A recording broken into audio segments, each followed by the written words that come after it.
सभी भाइयों को जय माता दी। भाई, मनुस्मृति को आप लोगों ने सुना ही होगा, सब जगह गालियाँ बहुत दी जाती हैं। खैर वो सब तो चलता रहता है, अब गालियाँ देने वाले गाली देते रहेंगे। मैं थोड़ा सा आपको बहुत ही आसान सरल शब्दों में थोड़ी बातें करना चाहूँगा वर्ण व्यवस्था पर। सबसे पहली बात, हिंदू संस्कृति में ज्ञान दो प्रकार के हैं। पहला है श्रुति। श्रुति होता है जो कि सुना और मान लिया, यानी कि जैसे कि सूरज की पृथ्वी से दूरी कितनी है वो बदल नहीं रही है, यानी जो चीज़ें कभी नहीं बदलती, हमेशा के लिए सत्य है, वो श्रुति है।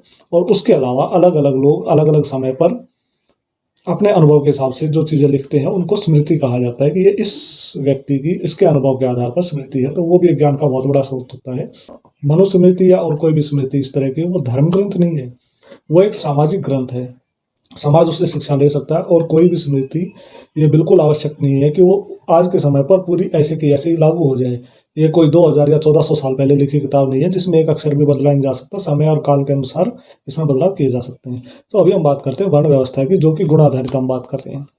तो गुणों की सीधी बात करते हैं। सबसे पहले आपको बात बताता हूँ कि जो आपका वर्ण है ना, वो जन्म आधारित ही होता है। ये गलत फहमी है कि आप अपनी मर्जी से वर्ण चुन सकते हो। आप उसको थोड़ा बहुत बदलाव कर सकते हो, लेकिन वो आपका जन्म आधारित ही होता है, माता पिता से आधारित नहीं होता।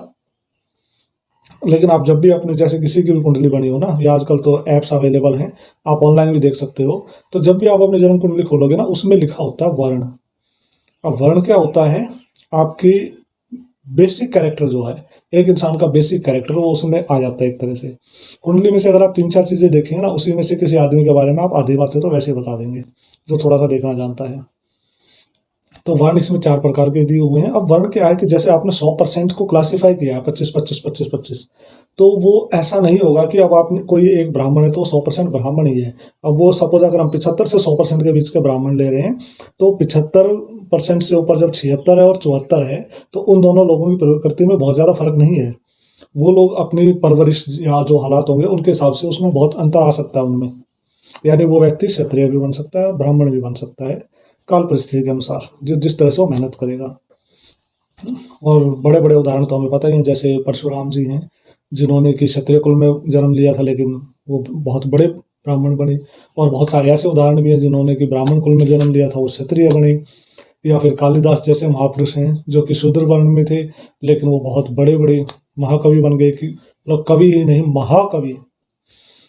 खैर, बात करते हैं हम गुणों के बारे में। तो गुण क्या होता है, सरल भाषा में समझने के लिए, बिल्कुल आम आदमी की बात, आम आदमी की भाषा में समझने के लिए, शूद्र वो व्यक्ति है, और शूद्र हमेशा मेजोरिटी में होते हैं। दुनिया में कहीं भी किसी भी जगह आप चले जाओ, शूद्र की ही मेजोरिटी होती है। शूद्र वो व्यक्ति होता है जो सिर्फ अपने बारे में सोचता है और अपने आज के बारे में सोचता है कि आज मेरा क्या फायदा है।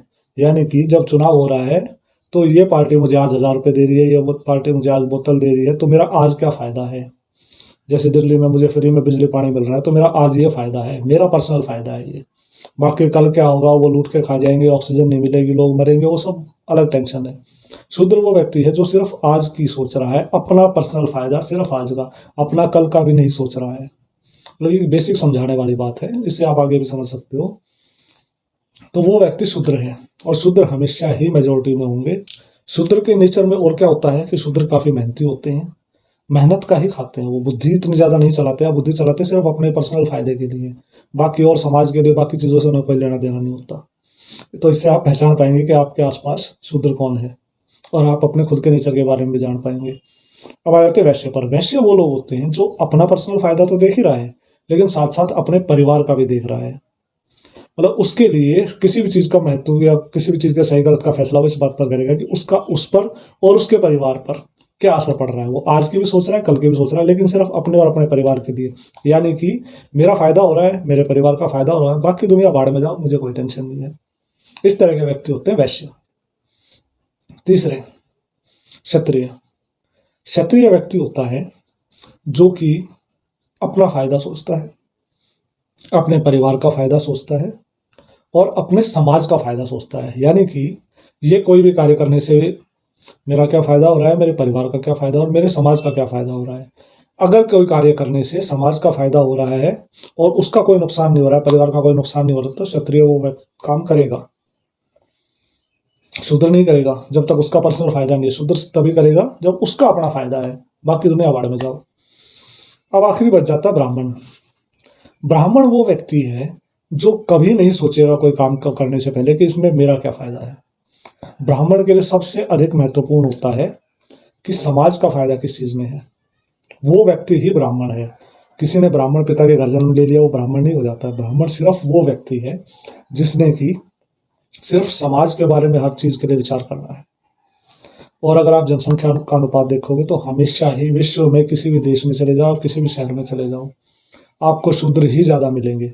मेरे अपने पर्सनल अंदाजे से आपको किसी भी क्षेत्र में 60 से 70% या 50 से 70% आप कह सकते हो लोग शूद्र होते हैं। किसी भी कंपनी में भी आप देख लेना, अपने ऑफिस में शूद्र होते हैं वो।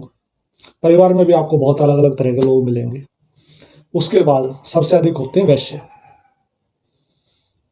जो कि आप ये कह सकते हो कि 15% के आसपास, कुछ या 20% के आसपास कह सकते हो आप ये होंगे।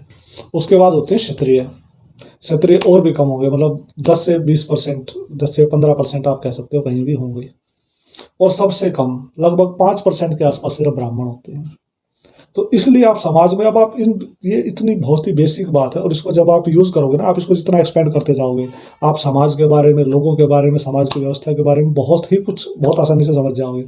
आप लोगों का व्यवहार बहुत आसानी से समझ सकते हो कि ये आदमी इस परिस्थिति में क्या कर रहा है, ये क्यों कर रहा है। या आप सामने वाले को जान जाओगे कि भाई ये इस वर्ण का है तो इस परिस्थिति में ये करने वाला है।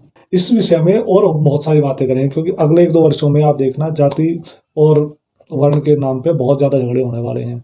और मनुस्मृति जिस आदमी ने समझी है ना, जो भी आदमी ढंग से समझेगा वो समझ जाएगा कि दुनिया में सबसे बड़ी जो मौज की लाइफ होती है ना, वो शूद्र की होती है, और सबसे बेकार लाइफ ब्राह्मण की है।